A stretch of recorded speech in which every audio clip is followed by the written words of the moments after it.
ले देख ले खाली बर्तन, खाने को कुछ भी नहीं है घर में। 2 दिन हो गए फाके पड़े हुए हैं, इन्हें देख के शर्म कर ले। हमसायों से जाके कुछ मांग ले, मेरा सर तो ना खा। नहीं देता कोई, सब 1-2 दफा देते हैं, बार बार नहीं। ऐसा करती हूँ कि भीख मांगना शुरू कर देती हूँ एक एक घर जाके, क्योंकि तूने तो कोई काम करना नहीं है। मैं जानबूझ के तो इतने दिनों से बेरोजगार नहीं बैठा, तुझे नहीं पता बाहर के हालात का। रोज जाके काम का पता करता तो हूँ, नहीं मिलता तो मैं क्या करूँ। हाँ, सारे मोहल्ले के मर्द भी चूड़ियां पहन के घरों में बैठे हैं तेरी तरह, है ना? सब कामों को लगे हुए, तुझे ही काम नहीं मिलता। कमाल है। मुझे जहनी मरीज ना कर, बाहर काम ढूंढ ढूंढ के पागल हो जाता हूँ, और घर में भी तू ताने मार मार के जलील कर देती है। जलील तो हम हुए पड़े तेरी मेहरबानी से, भूखे मर रहे हम और तुझे काम नहीं मिल रहा। समझा इसे, किसी दिन मेरे दिमाग की रगें फाड़ देगी ये।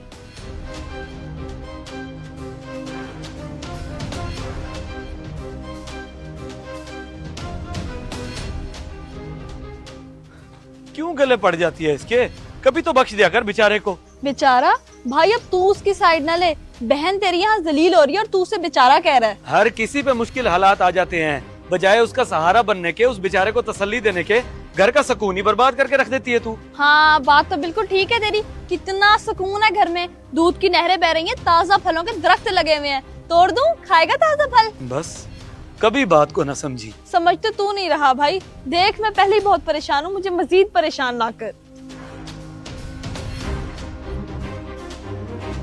बलोचों का भट्ठा भी बंद है और मलकों का काम भी नहीं हो रहा। आजकल मजदूरी नहीं मिल सकती तुझे। मैं तो खुद भी पता कर करके थका हारा खड़ा हूँ।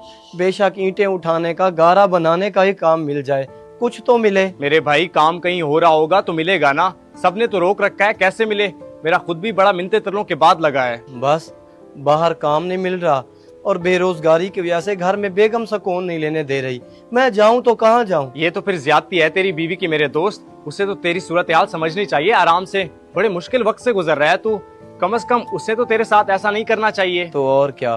खैर, किसी भी काम का पता लगे तो मुझे फौरन बुला लियो।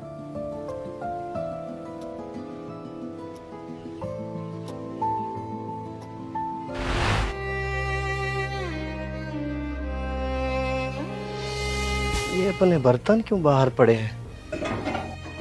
रजिया, दरवाजा खोल, ये बर्तन क्यों बाहर पड़े हैं? ताकि आते जाते लोग भीख डाल दें इनमें। दरवाजा तो खोल, उठा ये। नहीं, दरवाजा तो ऐसे नहीं खुलेगा जब तक तू इन खाली बर्तनों में आटा और बाकी सामान नहीं भर के लाता।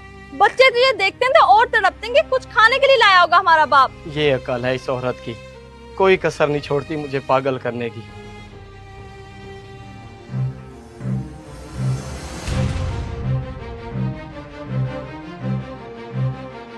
ये तो मलकों की बकरियां खड़ी हैं। अगर इनमें से एक भी बकरी उठा के भेज दूं, मेरा तो हफ्ता सुकून से गुजर जाएगा और बीवी के ताने भी नहीं सुनने पड़ेंगे।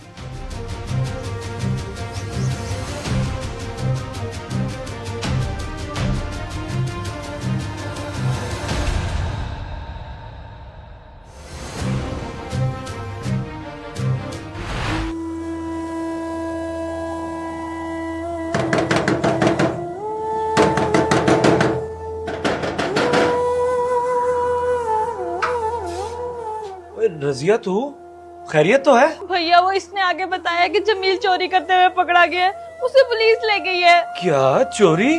किसकी? मलिक जबार वगैरह की बकरी चोरी कर रहा था, उनके किसी बंदे ने देख लिया। तू जाके पता कर, मेरा तो दिल ही घबराई जा रहा है। जल्दी जा मेरे भाई। हाँ हाँ, तू फिक्र ना कर, अंदर जाके बैठ। चल तू मेरे साथ।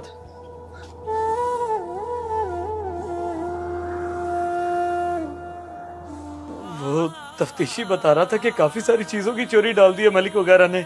लंबा केस कर दिया तुझ पे। अब मेरी कम भक्ति थी उनकी बकरी चोरी करना।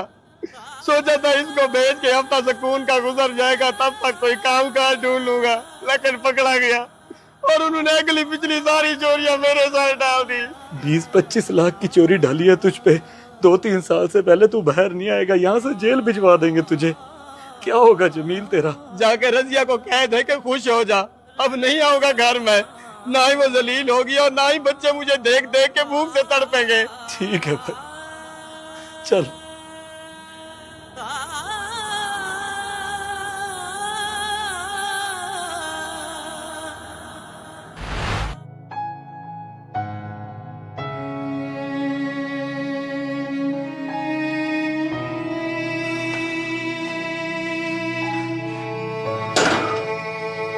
क्या हुआ? क्या कहते हैं थाने वाले? जमील मिला? कहाँ है वो?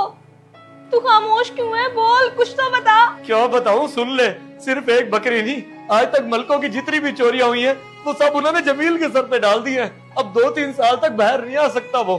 अल्लाह, ये क्या किया जमील तूने? हमें बर्बाद कर गया। पहले कम जलील हो रहे थे, जो और कर गया। जलील तो तूने उसे कर दिया हालातों के ताने दे के। अगर तू उसे तंग ना करती, सब्र से काम लेती, बल्कि उस बेचारे को तसल्लियां देती रहती, तो आज वो चोरी करने पर मजबूर ना होता। इस सब की कसूरवार तू है। तू, तेरी वजह से आज वो जेल में बैठा है, सिर्फ तेरी वजह से। शौहर पर मुश्किलात की आजमाइश कभी भी आ सकती है। बीवी को इस वक्त पे घर का माहौल खराब नहीं करना चाहिए, बल्कि सब्र से काम लेते हुए उसके लिए हौसले का बाइस बनना चाहिए, वरना शौहर कोई भी गलत कदम उठा सकता है।